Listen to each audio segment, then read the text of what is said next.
Welcome to the last session of the forum today.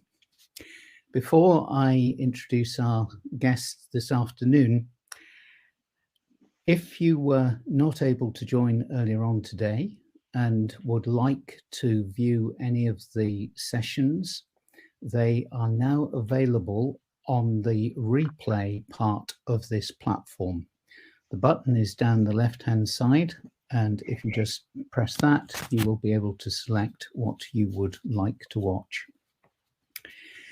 But I'm very, very pleased to be able to introduce this afternoon Dr. Jameel Salmi. He is now a higher education consultant. He was formerly the World Bank Tertiary Education Coordinator, and he is one of the few men who has genuinely worked around the world at a strategic level in a very thoughtful and forward-looking way. And Jameel, it is a great honor to us that you have agreed to join us this afternoon. So let me pass the floor to you. Thank you very much, David, for your very kind and generous introduction. I think the honor is mine to participate in this very important event. Even before COVID, the higher education landscape had been changing drastically. And let me share two examples to illustrate that.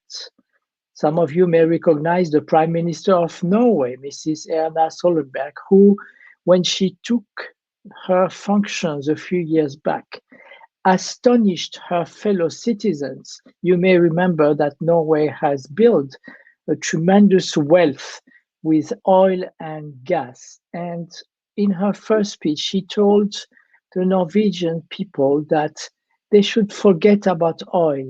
It is knowledge that is the oil of the future. And indeed, a growing number of countries have put universities at the heart of economic growth because of their tremendous contribution to economic development and innovation, starting with the Nordic countries that I have just evoked, but also the Asian, I don't know, you may want to call them tigers or dragons, whichever animal you prefer to refer to, and even in Europe, where in the 2000s at a meeting in Lisbon, the European leaders defined the Lisbon Agenda, saying that their challenge was to become the most dynamic knowledge economy in the world and putting universities as key elements in that. And that's why they started with these research programs, Horizon 2020, that some of you may be familiar, and now the European universities. And the second big change that I want to outline is what is commonly referred to as the fourth industrial revolution, 4.0. And this robot symbolizes the big changes that intelligent machines and the use of artificial intelligence, how this is transforming the economy into a digital economy, meaning that traditional jobs are being abolished, existing jobs are being transformed, and many new jobs are being created. And the big challenge for universities all over the world today is how do you train your students for jobs that do not exist yet? And I guess the answer is to focus on transversal competencies and skills. So I wanted to set these two trends as the background to my presentation, which will look at three dimensions. First, the COVID-19 shock. How has it impacted higher education systems and institutions all over the world? Second, how should universities prepare themselves for what is likely to be a different post-pandemic order? And last but not least, I want to share a word of caution to remind ourselves that we need to think beyond academic excellence. In 2012, the president of Stanford University gave a famous speech what he warned about a coming tsunami. And he was referring to the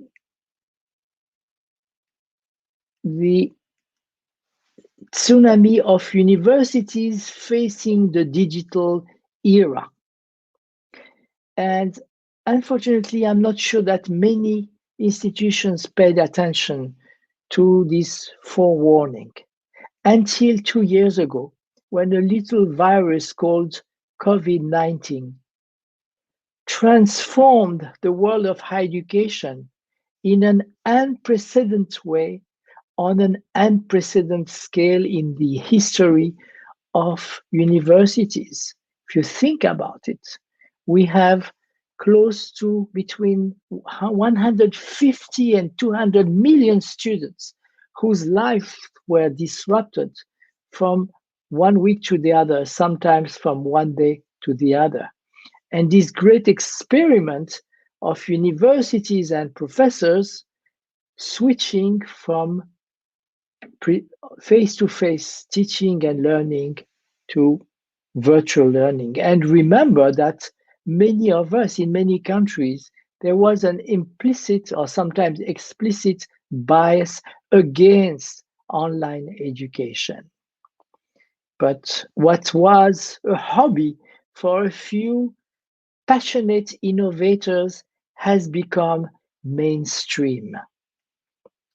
And we have to remember that many of us, not too long ago, could be aptly described as digital dinosaurs, having to deal with students, the E generation, the Z generation, much more adept to the use of computers, the internet, and these new platforms like the one we are using today. If I were to summarize in a few words, the impact of COVID-19 as I have observed it all over the world, I would say that it has exacerbated disparities and it has accelerated innovations. And let me share a few pictures and ideas to illustrate that. The big problem that many people have faced, first of all, has been one of connection, like this Chilean student who has to go to the top of the roof. That's the only place where she gets good connection at the risk of her life. And what we have seen that across countries, within countries, across universities, within universities and across students, rising disparities. Students deprived of their income all of a sudden, or the income of their parents. They cannot afford to pay their studies. They don't have a laptop or the money to buy an internet connection. And then many countries, the poorest countries in the world, where you just didn't have the infrastructure. The African Association of Universities published a report recently reporting that among its 700 member universities, most of them were not equipped and prepared to switch to online learning. And sometimes it has taken dramatic proportions, like this Indian student participating in the end of the year exam, high-stake exam last June. In the middle of the exam, her internet connection collapses. She's desperate. She's going to waste her whole academic year. She leaves her house and commits suicide. I think these two pictures here summarize very well the kind of inequalities we've seen all over. This is from the US. These two young ladies were enrolled in the same posh college in Pennsylvania, Haverford College.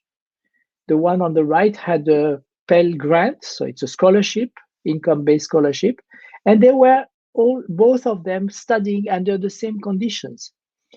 COVID comes, they have to go back home. Look at the home of the one on the left. We're not worried about her, but look at the one on the right. She's back in Florida, helping her parents who earn their living with their food truck. And we can assume safely that the educational experience of both girls will have been very different once they have to move online. And I think that this cartoon summarizes very well what we experienced in 2020, starting on the left, business as usual, a normal year, and then gradually things getting worse and worse. But at the same time, we've seen a growth of innovations. People have invented, experimented, professors helping each other, institutions helping each other as well in their networks. We've seen a move towards active and interactive learning, because it's not only a question of posting your recorded lecture online and expecting that learning will take place. No, you have to engage the students and make it active and interactive. A push for peer education, self-education, the flipped classroom. A move towards experiential learning, multidisciplinary problem-based, competency-based, using simulations in those disciplines where you can use electronic platforms for that purpose. And something that is very important, and which has sometimes been missing, the need to align assessment. When you introduce innovations in the curriculum, in the pedagogical experience, you also need to align it with the modes of evaluation and the exams. And sometimes universities have missed the boat, like this Turkish university, a private university whose name I'm not going to mention here, but look at this mirror on the bottom right-hand side. They have shipped 11,000 mirrors to each one of their students to make sure that during the exam, they could verify that the student is not cheating. Why not instead transform the exam to make it open book, open internet, and rather than assessing the rote learning capacity of the students, give them questions that will stimulate their critical thinking, their ability to resolve problems. Now that hopefully as more and more countries reach high level of vaccination, that we can think about emerging towards a post-pandemic order, what is likely to happen? We just want to go back to the old education model, where the lecture is the main pedagogical platform, where to the fixed duration, we have so many hours of teaching a week, so many weeks, a semester, so many years of study, as if everyone learns at the same rhythm, with the same ability, having a rigid, fixed program of study for all the students, or do you want to individualize that? Now we know that learning doesn't happen only on campus. Do you want to study only with one lecturer for one discipline? Most students to this day were enrolled in studying in one faculty, or just one university, one big high-stake end-of-the-year exam. I hope that universities will try to design a new education model which is student-centered, not teacher-centered, where experiential learning is the norm, to be as close as possible to the reality of the world. Having a competency-based progression. If some students learn faster, let them go on. If some, for their various circumstances, need more time, let's give them more time. Moving from summative to formative evaluations that feed back into the professor's awareness of how fast or slow the students are learning and how well. Blended modes, obviously, we have seen that you can make it work online. So perhaps matching and merging and combining on-campus and online learning may be the way of the future. And not just paying lip service to lifelong learning, but recognizing, remember what I said about Industrial Revolution 4.0, Our students need to learn after they graduate, throughout their working life. So lifelong learning should become equally important compared to undergraduate and postgraduate studies. And I want to illustrate that with my prediction about the university of the future. I think I'm not mistaken if I dare say that this is pretty much the shape of most of your universities, with a majority of undergrad students and a smaller proportion of postgraduate students. I believe that the university of the future should be, instead of a pyramid, should be a star-shaped institutions where you study undergrads, you have graduate students, but continuing professional development and career change studies are equally important. And you don't give only professional skills, but also citizenship and life skills. And you study on campus, online, hybrid mode, itinerant mode, etc. And not to forget that we are witnessing a rise of the edtech that are helping to unbundle and to disrupt the education process. We come from a traditional approach where the professor would do everything from selecting the students, writing the content of the course, being the deliverer of the course, and then assessing. And we can see that now, who knew about Zoom 2 years ago? And now it's part of our daily life. So digital infrastructure and platforms, e-learning software using artificial intelligence, MOOCs and various forms of contacts provided by these edtechs. Also in the area of assessment and not only plagiarism checks, academic and infrastructure management, credentialing and badging. We have digital degrees using blockchain technology so that there can be no fraud, labor market intermediation, financial assistance, etc. But it's not only about a new education model. Also, we need a new economic model. We need governments to provide a stronger and sustained financial commitment because higher education in general, are so vital. We need more diversified funding. If you're a public university over-dependent on government funding, you need to diversify. If you're a private university depending almost exclusively on contributions from the households, you have to diversify. All countries like the UK, New Zealand, Australia, Canada, the US, that have been over-dependent on international students, you need also to rethink your model. We need to think also about pooling resources, our academics, our scientific infrastructure. And I think we've witnessed increased collaboration across networks, across countries. If you have 2 or 3 universities within the same city, do you need to replicate the library, the scientific infrastructure? Why can't you pool? I always say that to compete better, you need to collaborate more. And we need to move into a mode of thinking where risk analysis and contingency planning to make our institutions more resilient are essential. Not think that this was a once in a lifetime accident. Unfortunately, many countries live with war, civil war. I mean, you must have read about the coup this morning or last night in Sudan, economic crisis, natural catastrophes.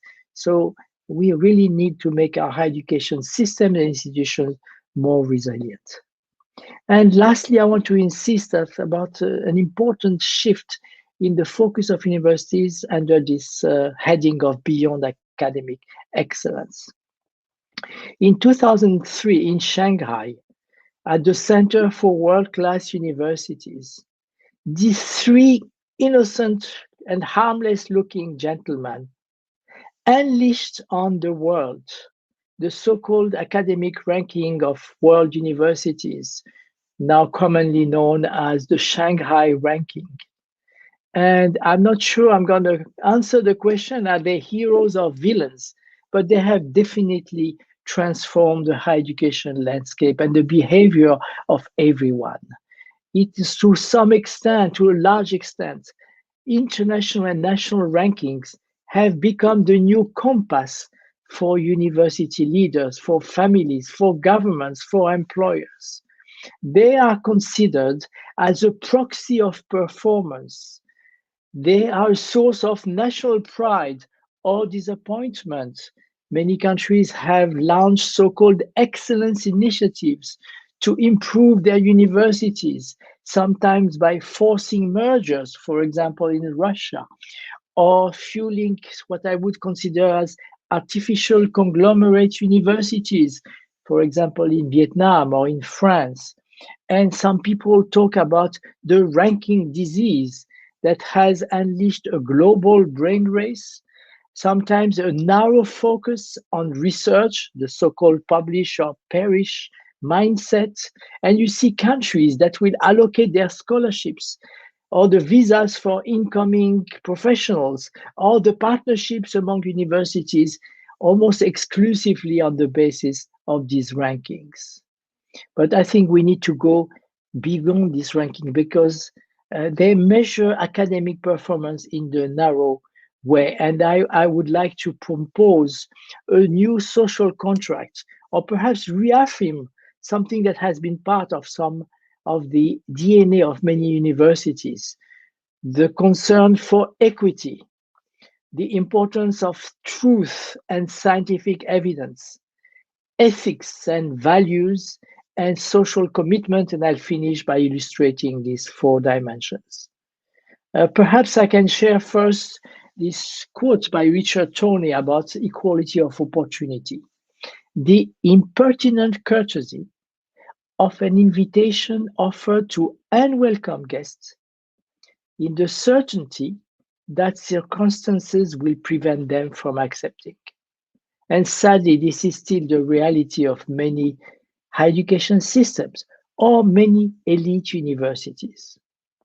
Equity is about promoting inclusion for low-income students, girls in countries where they have less opportunities, especially in the STEM programs, minorities of all kinds, ethnic groups, indigenous groups, rural areas, people from rural areas, immigrant population, refugees, or students with disabilities, often referred to as the invisible minority.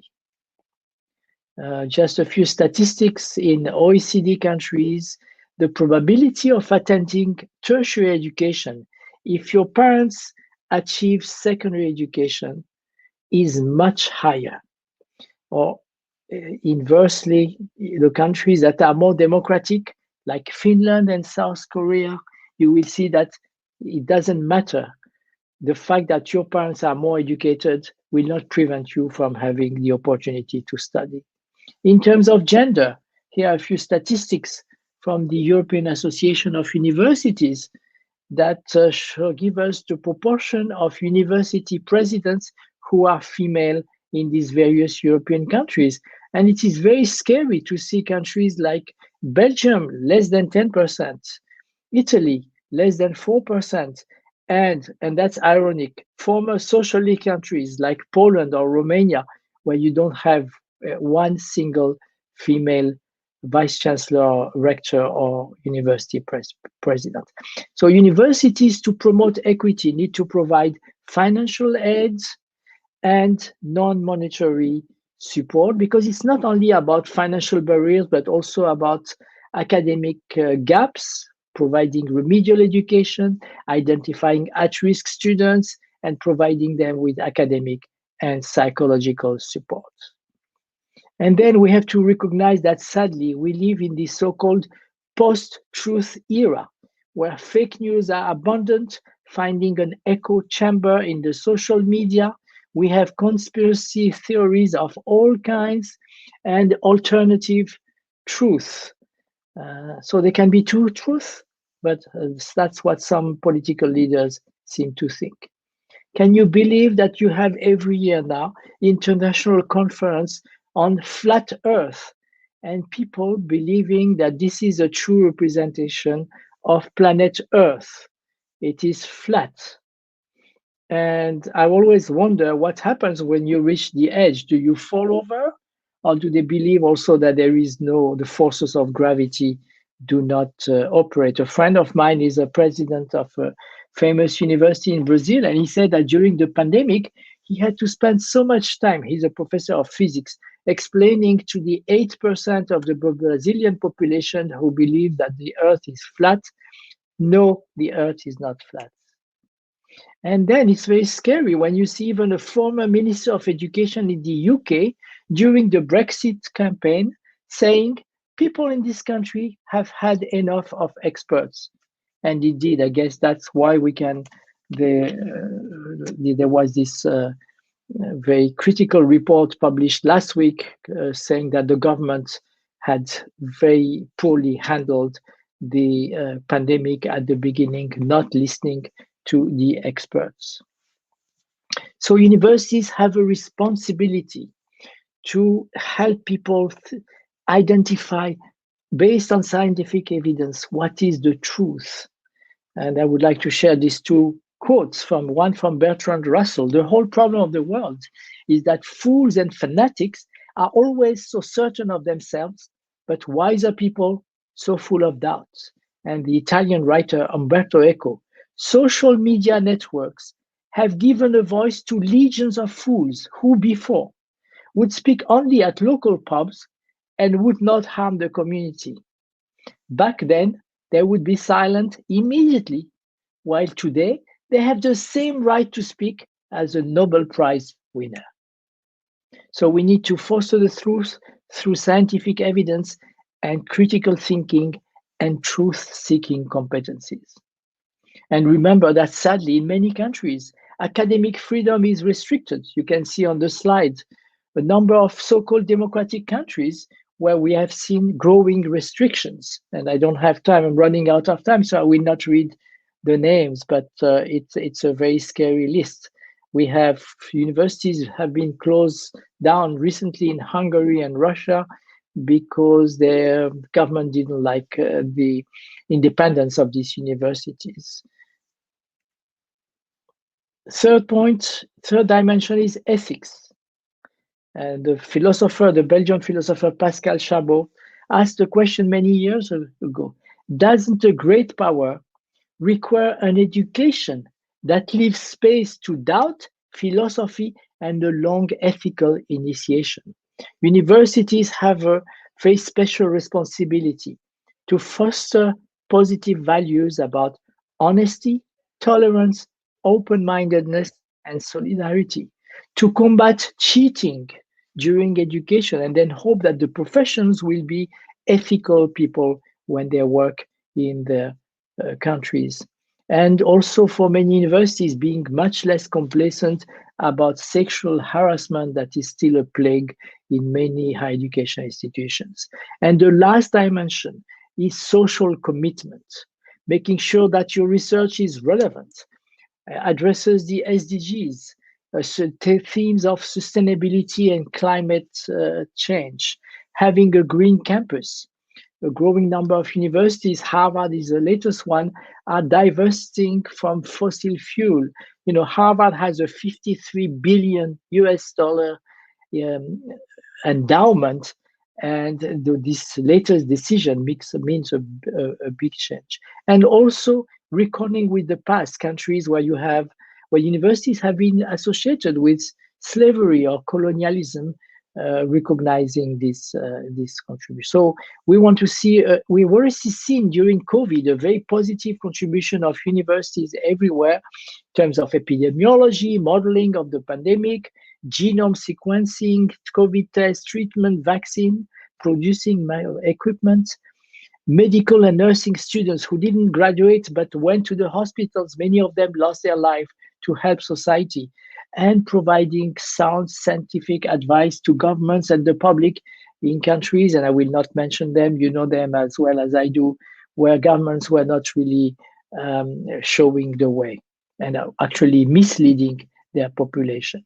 And I want to finish by mentioning the Times Higher Education Impact Ranking, which I believe is a really interesting innovation. So they look at the contribution of universities to the 17 SDGs. Participation is voluntary, and universities, that's a platform that pushing universities to recognize how they contribute to the SDGs through their curriculum, their research, and their engagement with society and the economy. And if we look at the 2021 impact ranking, the latest one, we see that University of Manchester is number one. In the Pacific region, University of Sydney is the top university from that region at number 2. The top North American university comes from Canada, it's Queen's at number 5. The top Western European university comes from Denmark, Aalborg at number 6. The top Asian is Chulalongkorn University in Thailand, number 23.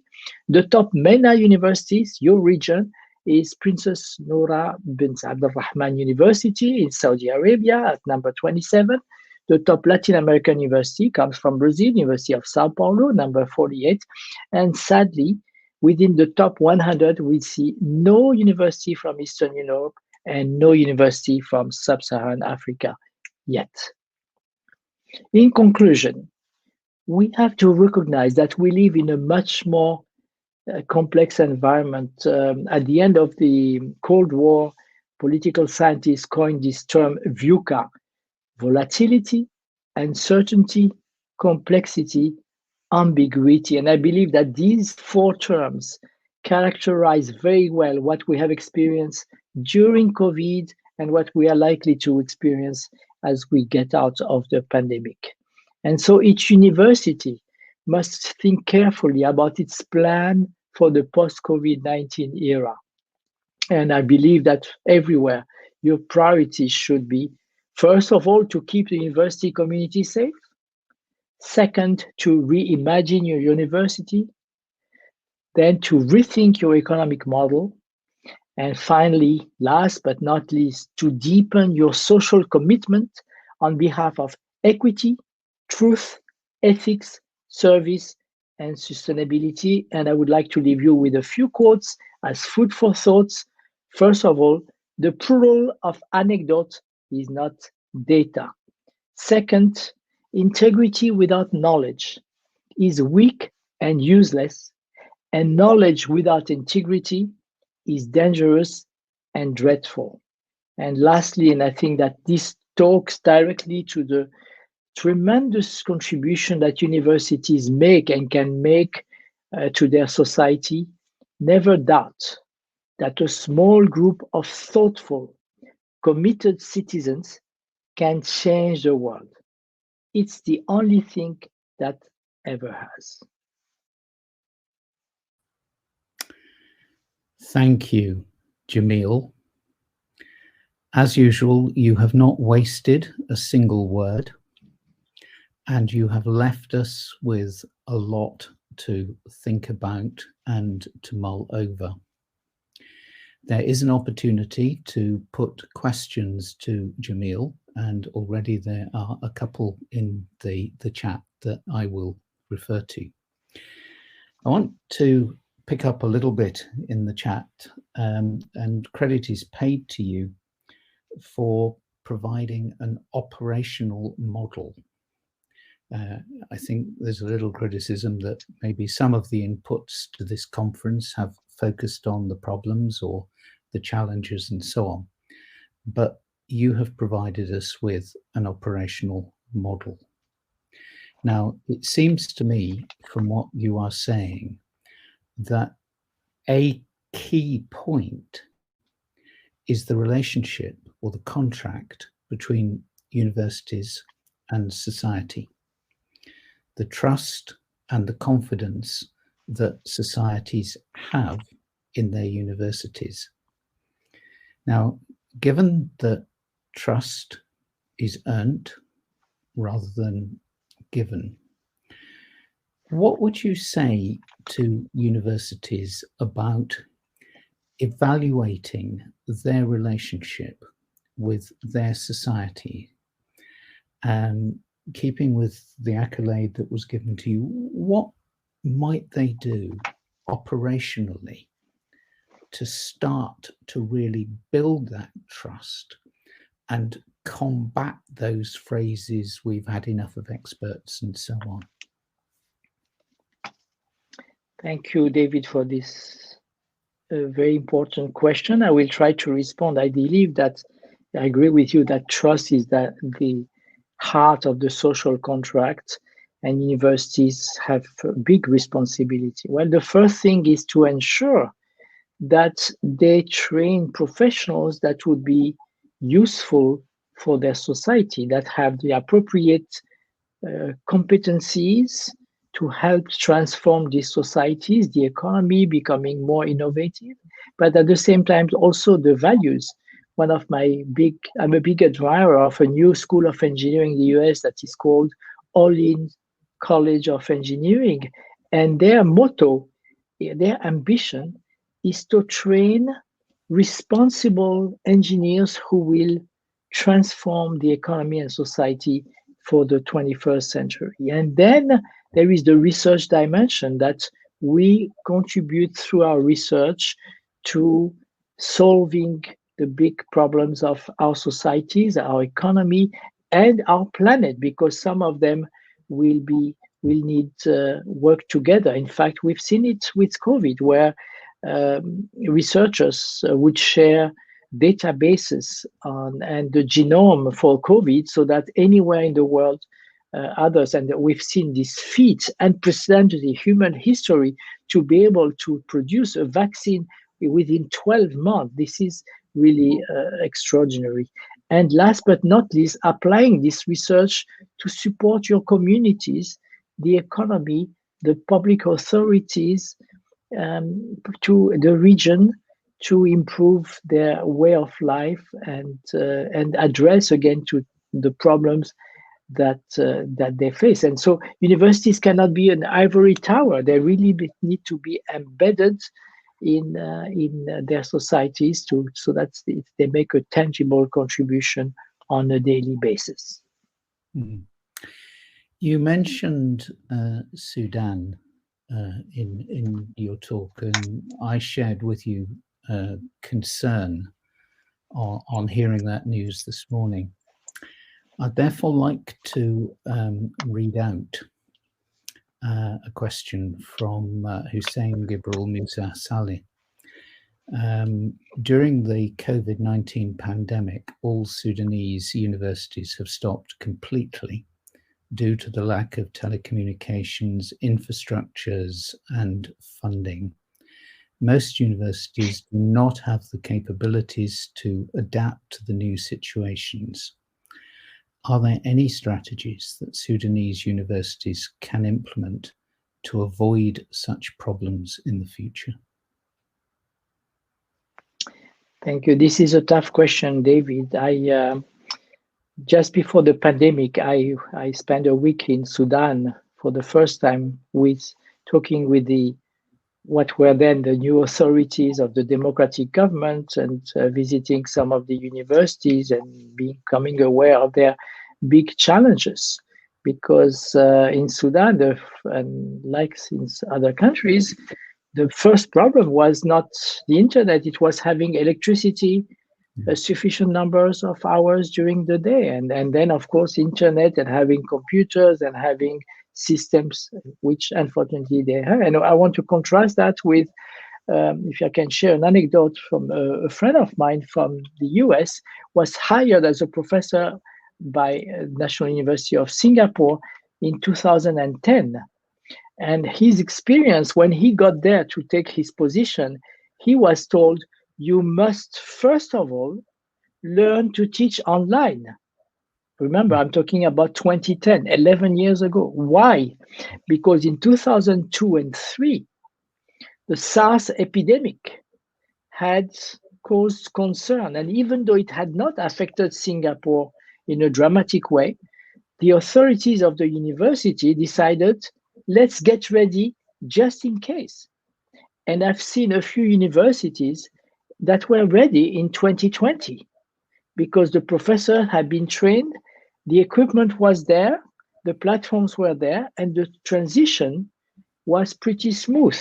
But most universities, and as I've mentioned, the 700 African universities, have not been able to make this transition. And of course, poorest countries like Sudan have had tremendous difficulties. I was on a conference call with Tanzania last week, and they were telling me the same thing. They were not ready to make this transition. And can you imagine the waste for those millions of students, for the researchers who have come at a standstill. So resilience, contingency planning, risk analysis is something very important to strengthen our universities. I'm going to take a couple of minutes from Sheila's time. I'm sure she wouldn't mind, because we have another, I think, very important question or observation here. And that is that the gap between schools and universities also needs to be reduced. And the assertion is this will help society to develop trust in the universities. What are your thoughts on that? Very much so. We have really to look at schools and universities as a continuum. Mm. I remember when I first started to teach at university in my home country, Morocco, I was at an institute of educational planning where my students were former secondary school teachers who wanted to become educational planners.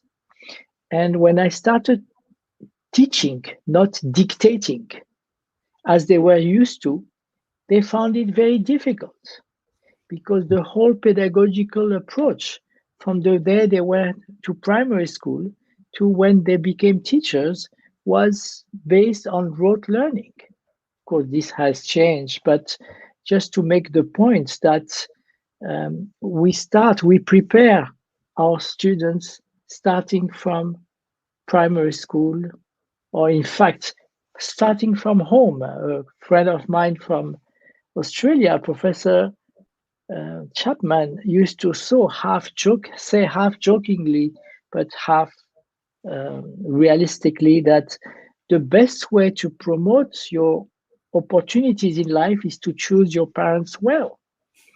And so how the kind of primary school education and then high school education will make the difference to prepare your ability to be to enter university first, and then to be a successful student. So ministries of high education and ministries of education need to work very closely. And I'm happy when I see universities having outreach and bridge programs to have a dialogue with high schools, sometimes even primary schools, to make sure the students will be well prepared, well informed. If we think, for example, about gender in STEM higher education, the problem very often is that the pipeline of qualified girls who have studied science and who have learned to love the sciences, that is determined by what happens or doesn't happen in primary and secondary education. But if we have this stigma or this image that boys will do science and girls will be nurses, we will never have a pipeline of bright, talented women who could also contribute to the sciences. Jameel, your global fan club has turned up to hear you this afternoon. And in particular, the Moroccan branch has turned up. And I hope that before you leave the platform, you will have an opportunity to look at the comments, because there is in those comments very warm appreciation for what you have shared this afternoon. I wish we had much longer to go on and talk. We don't. We should move to Sheila now.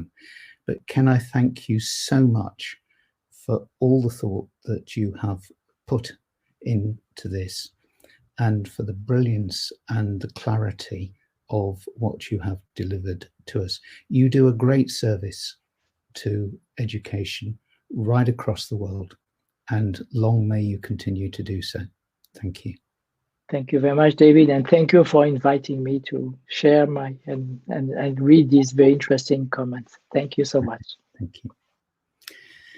And before I introduce Sheila, one of the questions in the chat was, could that lecture be viewed again? And the answer is yes. It can be viewed again from the home screen for this platform. There's a button on the left-hand side, and you can see again Jameel's session and all of the sessions which have been delivered today.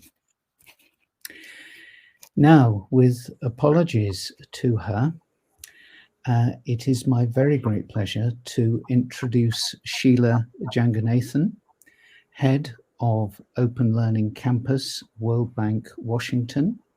And Sheila is going to speak to us under the title, Reimagining the Future of Learning and Skill Development. Sheila, the platform is yours. Thank you, David. Just wondering if my slides can be seen if I flip to that. Can you see it? Not yet. Okay, because I don't see a way to share the screen, so I'm wondering if the organizers can tell me how I can do that. In which case, let me call in Melissa, Hello. our expert. Hi, Sheila. Could you just, there's a share screen at the bottom below you. Got it. Okay, that's what I was asking. So click on share screen and then click on the PowerPoint. Yes, in a different window, and it might take over your whole screen, but that is what, Okay. do you see it in the window? I'm doing that now. Entire screen, or? You want to share, if you can get the PowerPoint to a specific window. So you see an entire screen or window. Okay, I have the PowerPoint here. I'm clicking on it, but do you want me to select screen or window? Window. Is the PowerPoint in the window? If not, you can share your entire screen and we'll work from there. How is it now? Do you see it? Yes, and before I put it on the screen for everyone else to, oh, there it is. There you go. You're all set. Thank you. Okay, I'll advance it from here. Can you see a bit of my face as well or not? Yes, we can see your face as well. Thank you. Thank you. And sorry about these logistics. I've been asking this question, but I guess session was going on. So a huge thanks to David and the Gulf organizers of the Gulf Conference for inviting me to speak at this Thought Leaders Forum. This comes at a very opportune moment, as there are key drivers, as you can all imagine, shaping the world of our work, as well as skilling and upskilling in general. So basically, I'd like to talk about the future of work and global learning, especially how it can be reimagined for emerging countries, and talk a little bit about some lessons of such modernization. But before as part of that, let's also look at there's some massive sort of economic and environmental drivers that are making global skilling really a massive global imperative. And here I would like to say that the first and most important driver, and you probably have heard other speakers as well allude to it, is the fourth industrial revolution, called 4IR, which is disrupting the future of work on a global scale. McKinsey estimates that about 45% of jobs today will be lost to disruptive technologies within the next 10 to 20 years. And perhaps these would largely be low-skill jobs and more standardized jobs. However, almost the entire workforce needs to be ready to reskill and upskill, reskill to grow in your jobs, accounting for all of the disruptive tools and technology, but upskill where traditional jobs don't exist, and you're skilling yourselves for jobs that you don't even know what they are. So that is the challenge. The second important driver as well for this massive skilling is the SDG. The need to meet the SDG by 2030 is a global commitment by all, and these require investing in human capital through continuous learning opportunities, ranging from top policymakers to citizens to elected representatives to service delivery providers, from civil society, general public, youth, and so academia is very much part of this loop. The third driver is that most emerging countries, or at least a lot of them, are experiencing a youth bulge. And millions of youth are entering the job market in the Middle East and other places across the world, these persons are confronted with fewer job opportunities unless there's an ecosystem available to continuously reskill and upskill. And so there is this question of how do academia and the relevant governments promote skill development to promote, to help and prepare youth to take advantage of these new job opportunities. And finally, there's the challenge of climate change, which is already upending lifestyles and livelihoods in many parts of the world. Extreme weather conditions that used to occur once in 500 years, such as prolonged drought, storm surges, hurricanes, occur with disturbing reality across the globe in unexpected ways. And learning how to substitute renewable clean energy for fossil fuels, or how to build community resistance to climate-induced weather events, require behavioral changes that affect lifestyles and impact livelihood. So the bigger point is that upskilling and reskilling has become a priority for all countries, and changing beliefs and attitudes requires awareness raising, structured learning, knowledge sharing, and just-in-time capacity building.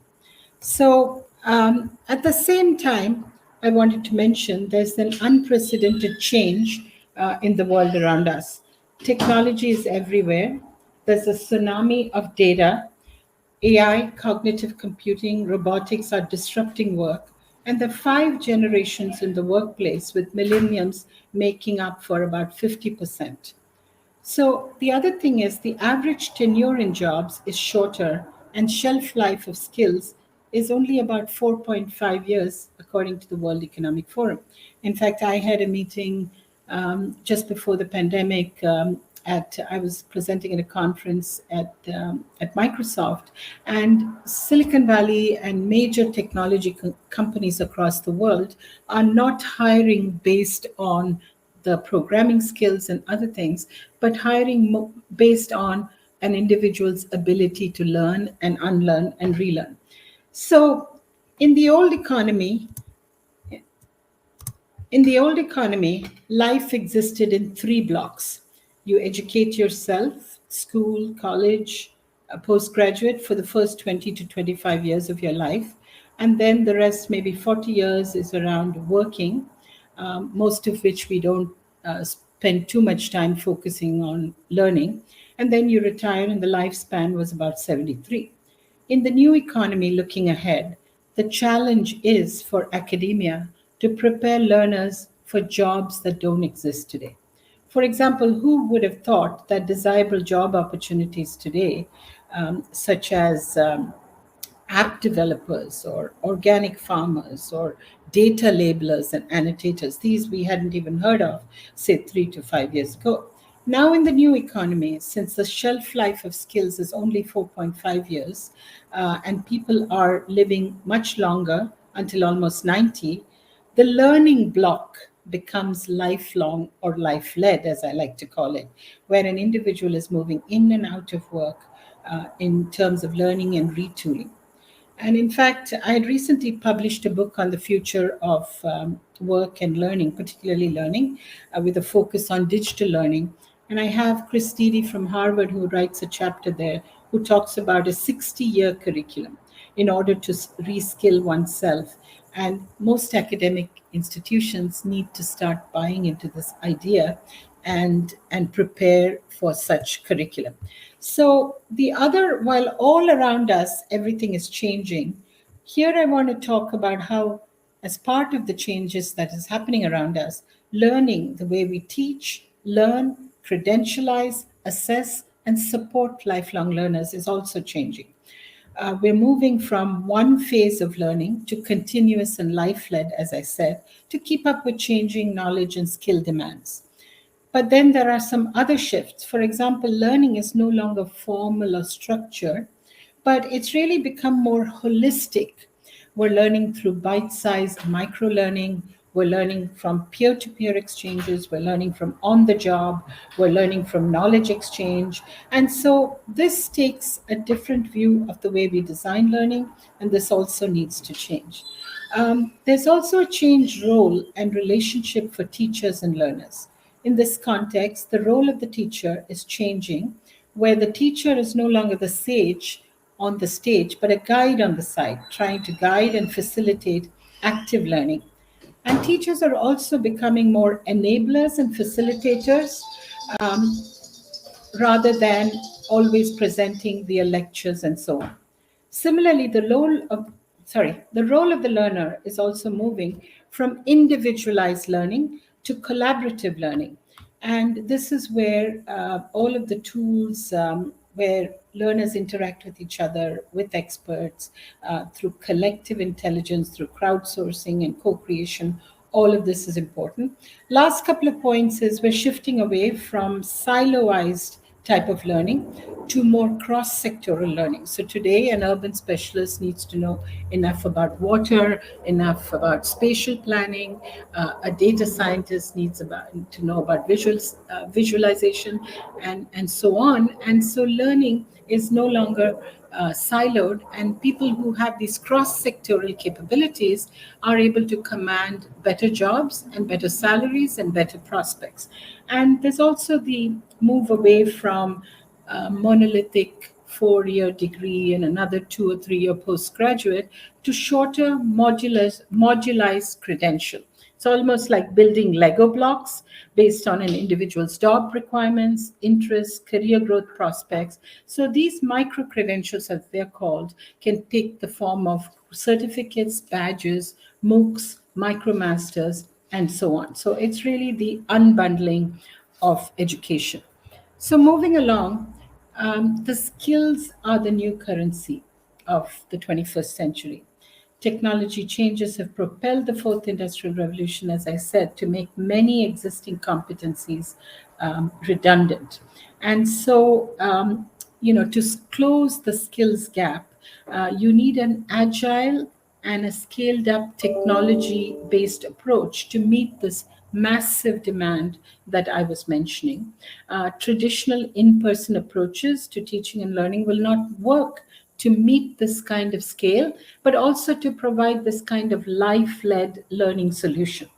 And new technology-based delivery models reduce the number of teachers needed while enabling the existing complement of educators to be equipped with better tools to make a headway on not only all of the challenges I mentioned, but also to make improve the accessibility and the quality of learning. And so the point this slide makes is that successful reskilling needs to focus on 3 groups of stakeholders through customized learning programs. The individuals to close their skills gap is a priority across the economy, not just on technical skills, but on soft skills. As you work in an ecosystem of humans and machines, it's really, really important to the soft skills of communication, of teamwork, of project management, of managing conflict solutions, managing difficult conversations. These become very, very important. And also the gender issue, these kind of opportunities to learn at a more convenient and flexible pace allows the female labor force participants, another very important equity constituency, to participate while having a work-life balance.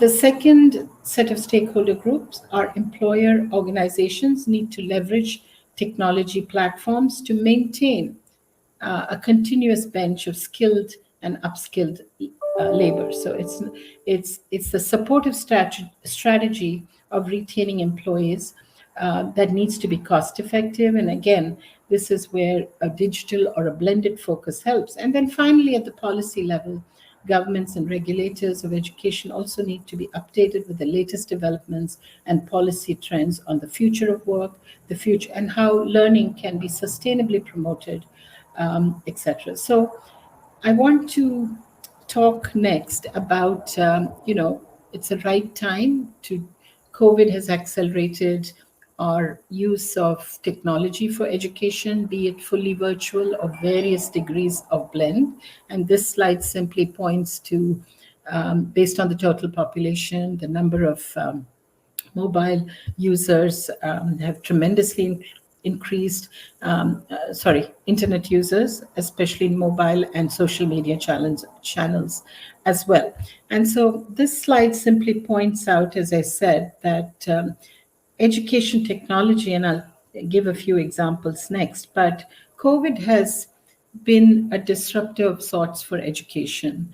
And, this shows you an example of how during COVID, educators, academia, all over the world rose to the occasion. Few examples: students in India participated in robotics classes via edX MOOCs. Hong Kong schools continued classes using interactive mobile apps. Rural villages in Ghana used video to access quality teachers. 120 million Chinese students access learning via television broadcast, followed by web-based chats and Google Hangouts and so on.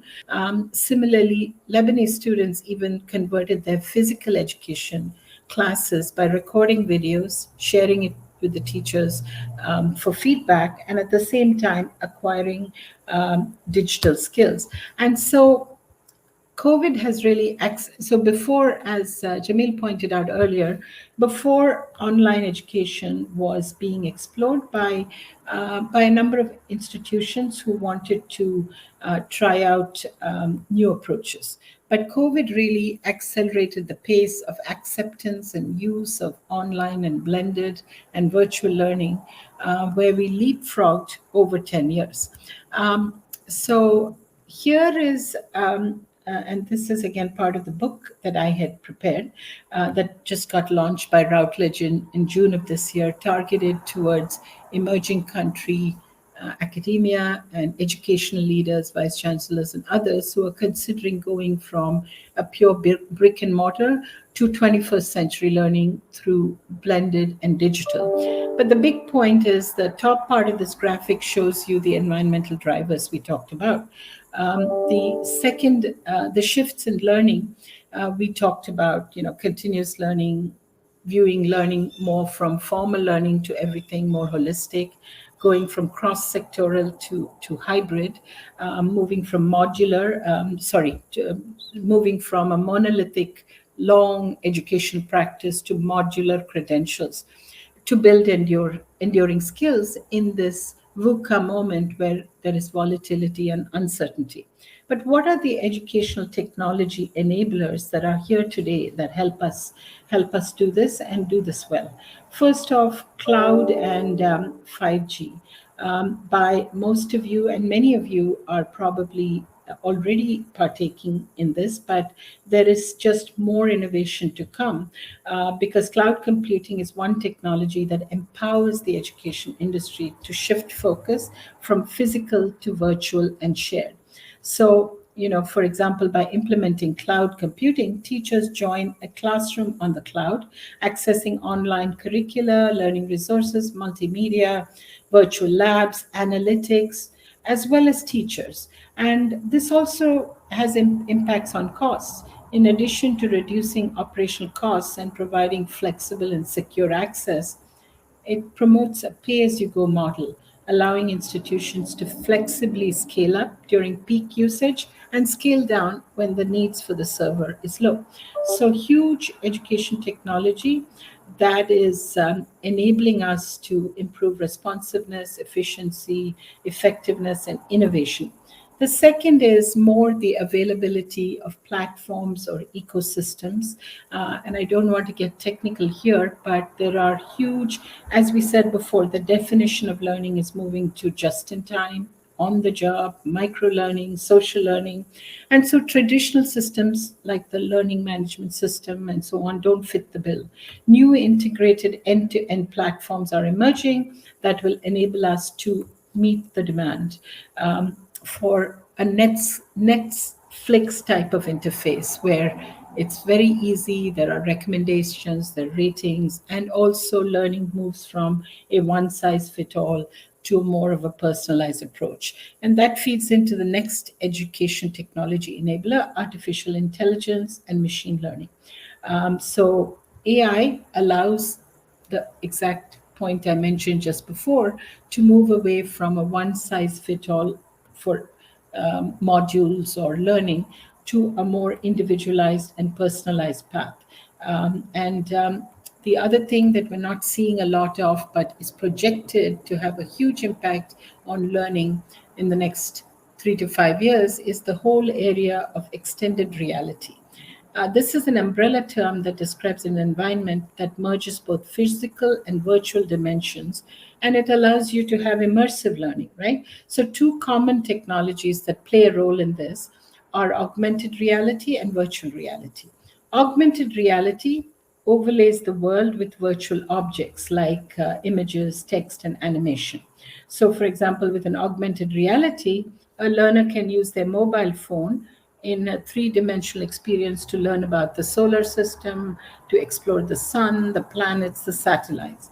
Virtual reality, on the other hand, doesn't overlay these reality items, but it immerses you into a experience in the simulated digital world. So a flight simulator or many of the tools like that, like walking on the moon or flying a plane, you actually immerse yourself into that. And during COVID, and this is very relevant for academic institutions, holographic professors.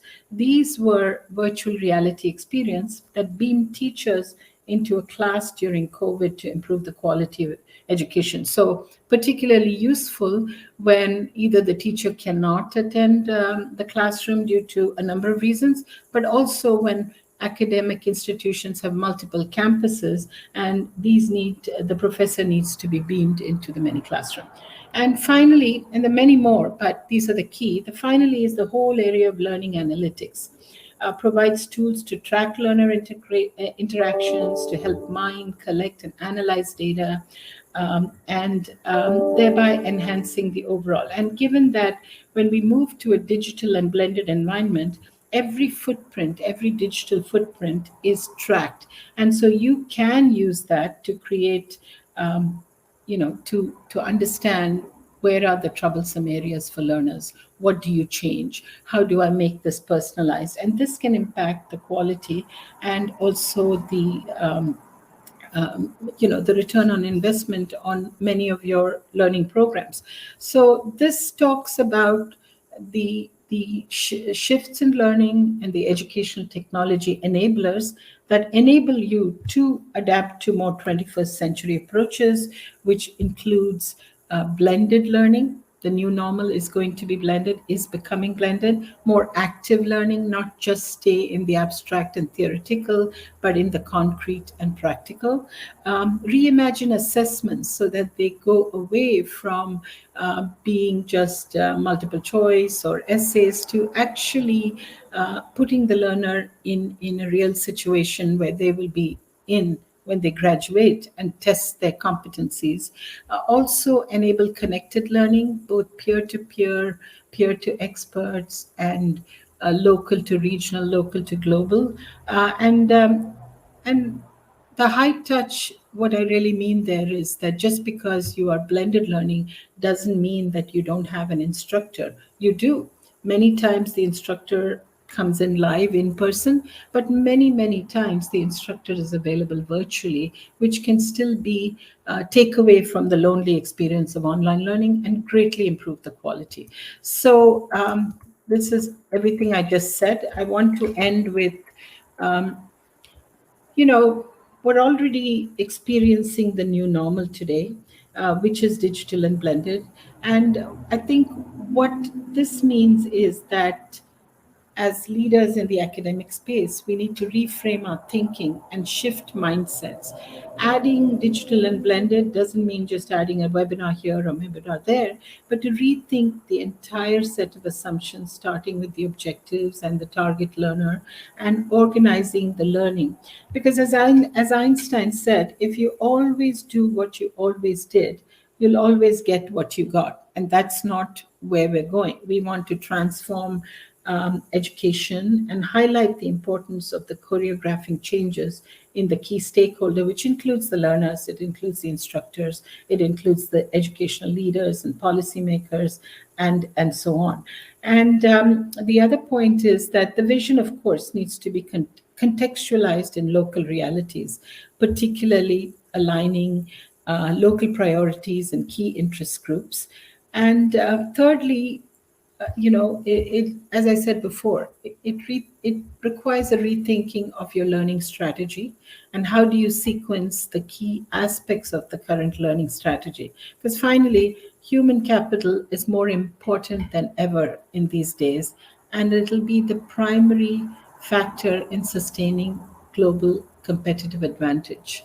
So I will stop there and see if there are any questions. Sheila, thank you very much indeed for that.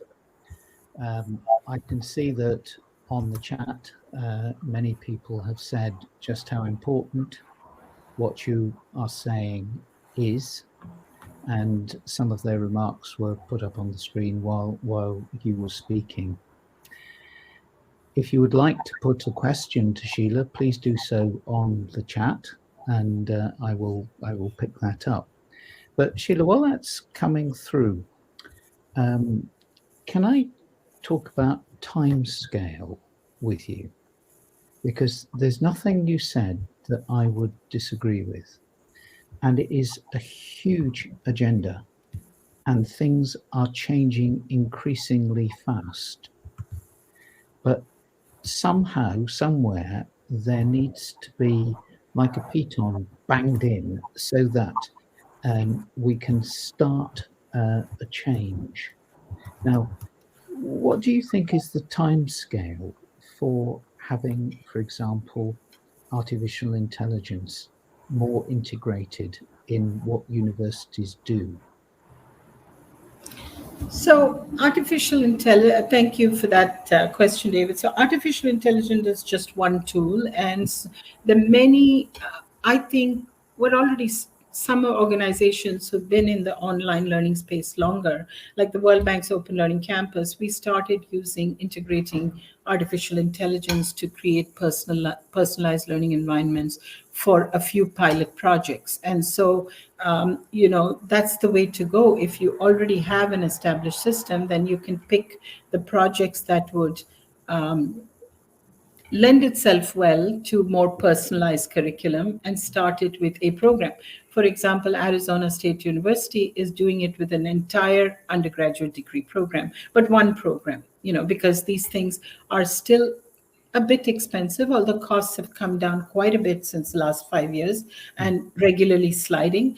But given that you need to do a personalized environment, you also need to spend much more time on design for the different types of learners than you would if you're designing one standard, one size fit all. So I would say in certain types of technologies or learning approaches, the tools are here today.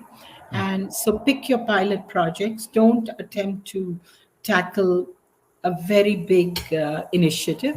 Start small, apply it, learn from it, localize it, regionalize it, and then scale up. Another very simple way to use artificial intelligence in an academic setting is to have a chatbot, an AI-based tutor. This is relatively low investment, even in costs and even in design. That means, let's say you're doing a course on urban development or something like that, quantum physics or whatever, then you codify about 500 questions and answers that are standard, that students, based on the profile of learners, will ask. You build a tutor and then you test it out. And the beauty of artificial intelligence and machine learning is that as more and more people use it, it'll become more intelligent. And this is a relatively low cost to low effort to enter the AI space and see where you're going. I think the bigger challenge is for those institutions who have been on the periphery of online learning, meaning that most of their programs are built to be taught, delivered, and assessed using face-to-face presence or very light touch online. And for them to move to more of a blended, you really need to have a strategy first before you start implementing. There's a very good question here. How can the university put into place the new learning pedagogies in their professional learning?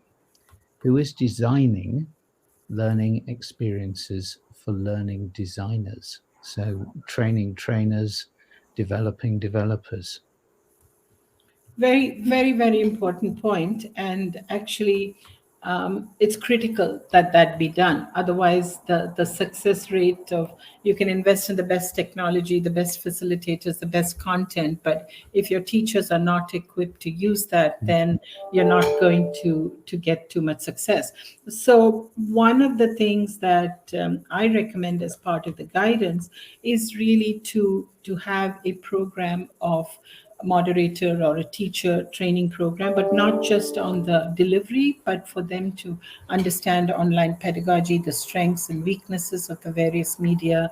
How can they redesign face-to-face to online, leveraging many of the things we talked about, because it's no longer just about self-paced. You can do the most complex immersive learning, but for that, the teacher needs to be trained.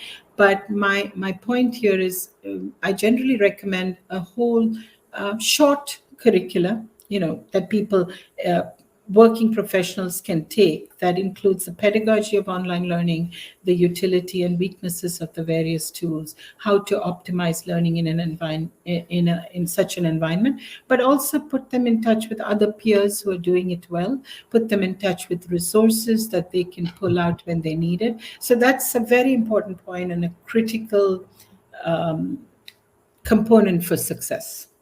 Mm-hmm. You also mentioned in your talk hard skills and soft skills. And I think most of us here would agree that it's maybe not so difficult to teach hard skills or knowledge. And it's certainly more difficult to enable students to develop soft skills, which are arguably going to become more important in the fourth industrial revolution. Now, what are your thoughts about the extent of that can be done online, and the extent to which universities need to continue to function face-to-face to meet that need? So I'm a firm believer in the blended, because I don't think, while online learning has become tremendously more quality conscious and we're able to do a lot more, I think the blended approach works. So to answer your question, there may be certain things that like conflict resolution or topics, building trust and so on, which makes it better to do face-to-face. But then even within such a course on conflict resolution, you can have some parts of it online where people come prepared, listening to talking heads, reading, but come into the classroom for the more discussions where you build trust with the teacher, with your peers, discuss questions, because people are less likely to do that when they're online. Having said that, that's the whole area of the virtual reality and the immersive learning that is coming to play. And granted, these systems are still expensive to develop, but there are many sensitive topics that we are now using virtual reality to build in. And remember, when I say online, it doesn't mean that there are no virtual instructors, experts. There are. And so you can do that with virtual reality, even the difficult ones, the soft skills. However, it doesn't mean that when we move to blended, we have to drop everything. There will be certain topics or certain audiences. One other area I find, especially in the World Bank, where I'm not dealing with students per se, but I'm dealing with policymakers, when you're raising awareness of something like climate change or what have you with senior leaders, they rarely have the time to go through 4 hours of online learning or this and that. They might value a short face-to-face where they come together with the other leaders to discuss and engage and network and form relationships, right? So you always have to weigh, and this is part of when I mentioned building awareness on the strengths and weaknesses of various media. You have to look at the whole gamut. What is the audience? What are you trying to achieve? And then what is the best way? Is it face-to-face? Is it virtual synchronous? Is it virtual asynchronous? Is it a blend? What is the proportion of the blend? These are all very important decisions. And as academia, I think there should be programs, and I'm sure there are programs in place to enable and empower the designers and deliverers of the learning on all of these aspects. It's an important question up on the screen at the moment, referring to the arts and creative industries. It appeared on the screen very shortly while you were speaking. It's up there again. Rennie Smith, very keen to hear your thoughts regarding the future of work and learning for disciplines in the arts, creative industries, including the under-resourced context where face-to-face is arguably vital. What are your thoughts? I think I somewhat answered this in the previous question, where I mean, I didn't specifically talk about the arts, but compared to 10 years ago, there are tools on the online world where you could replicate even artistic initiatives and get feedback from your peers and so on. The example I gave you on the Lebanese students conducting a physical education class online and then recording what they got out of it and getting feedback. It is possible, but this may be also a situation where blending a face-to-face element to this arts and creative industry gets more value. And I would do that. So the basic thing is that look at your curriculum and compartmentalize it into different components. Not everything needs to be done face-to-face. I'm part of a committee with Harvard and some other universities who are looking at what value will face-to-face learning bring post-COVID. The verdict's still out there, but this is what we need to do. So far, we see that the value could come where especially people between the age of 18 and 25 are also forming relationships and navigating communication and how to work with others. So in such context, a bit of face-to-face blending becomes very critical, as opposed to a mid-career professional who already has mastered all of those and just needs to focus on the technical skills. So it's a case-by-case decision, but I think blending, there is a magic in the blend. There's a contribution to the chat now, which I think applies to most of our speakers today, but I want to use it here to thank you. The contributor says, thank you for this unique and effective presentation. And I think that sums up very well what you have shared with us. You've done it from your perspective at the World Bank, and it has been enormously valuable. You, like our other speakers today, have opened our eyes to so much, and I think given us so many pointers going forward. And I would like to thank you very sincerely for all the trouble that you have taken to do that. Thank you. Thank you, David, and thank you to all the organizers. I look forward, I mean, the time was short. There's many more things I could have brought this down to a very practical level on how do people move from point A to point B.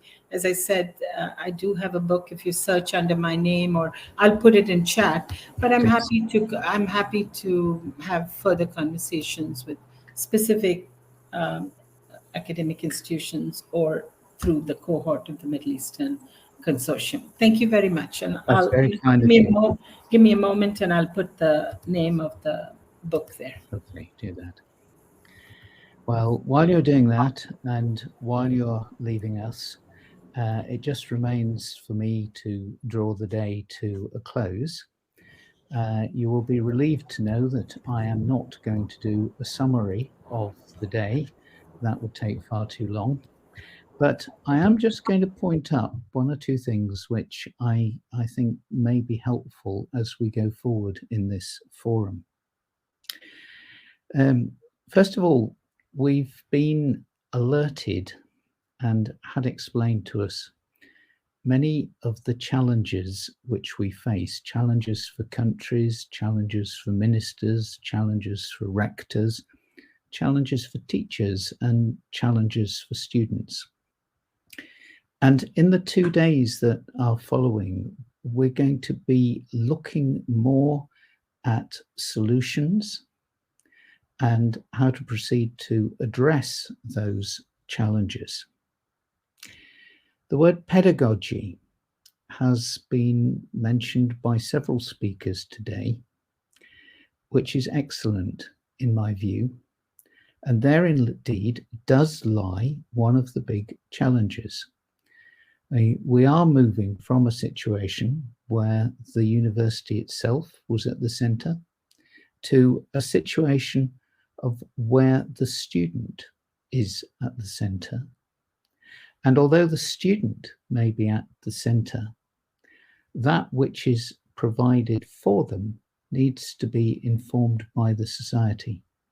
So universities' engagement with society has become increasingly important. And yes, throughout the day, we have heard a number of examples where information technology is serving to help teachers, help universities, help students to generally speed things up. And all of this in preparation for the fourth industrial revolution and enabling people to cope with it. I hope that you will agree with me that our speakers today have been outstanding. They have been leaders in their field. They have researched carefully.